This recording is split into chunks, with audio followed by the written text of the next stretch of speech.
जिल्ह्यातील आकांक्षित तालुक्यांच्या सर्वांगीण विकासासाठी निश्चित करण्यात आलेली 38 उद्दिष्टे वेळेत पूर्ण करण्यासाठी सर्व विभागांनी समन्वयाने काम करावे अशा सूचना जिल्हा परिषदेचे मुख्य कार्यकारी अधिकारी कुशल जैन यांनी दिल्या। जिल्हा परिषदेमार्फत नीती आयोगाच्या आकांक्षित तालुका कार्यक्रमांतर्गत जिल्हास्तरीय समन्वय व आढावा बैठक मुख्य कार्यकारी अधिकारी कुशल जैन यांच्या अध्यक्षतेखाली पार पडली। या बैठकीस उपमुख्य कार्यकारी अधिकारी सूर्यकांत भुजबळ, अक्कलकोटचे गटविकास अधिकारी शंकर कवितके, करमाळ्याचे गटविकास अधिकारी अमित कदम, सांगोल्याचे सहाय्यक गटविकास अधिकारी वसंत फुले यांच्यासह जिल्हास्तरीय विभाग प्रमुख, तालुकास्तरीय अधिकारी, आरोग्य, महिला व बालविकास, शिक्षण, कृषी, पशुसंवर्धन, पाणीपुरवठा, ग्रामविकास आदी विभागांचे अधिकारी तसेच तालुका फेलो कर्मचारी उपस्थित होते।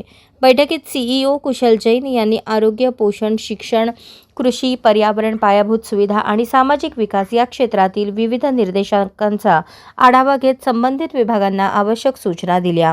केंद्र शासनाने देशातील 513 मागास तालुक्यांच्या सर्वांगीण विकासासाठी आकांक्षित तालुका कार्यक्रम सुरू केला असून महाराष्ट्रातील 27 तालुक्यांचा या कार्यक्रमात समावेश आहे। सोलापूर जिल्ह्यातील अक्कलकोट, करमाळा आणि सांगोला हे 3 तालुके या कार्यक्रमाचा भाग आहेत। यावेळी सांगण्यात आले की नीती आयोगाच्या राज्यस्तरीय क्रमवारीत अक्कलकोट तालुका 3ऱ्या क्रमांकावर असून सांगोला तालुक्यानेही उल्लेखनीय कामगिरी केली आहे। जिल्ह्यातील आकांक्षित तालुक्यांसाठी 38 निर्देशांकांच्या आधारे नियमित आढावा घेतला जात आहे। बैठकीत प्रत्येक विभागाने आपल्या कामगिरीचे सादरीकरण केले। प्रलंबित बाबी तातडीने पूर्ण करून शासनाने निश्चित केलेली उद्दिष्टे निर्धारित कालावधीत पूर्ण करण्याचे निर्देश संबंधित अधिकाऱ्यांना देण्यात आले।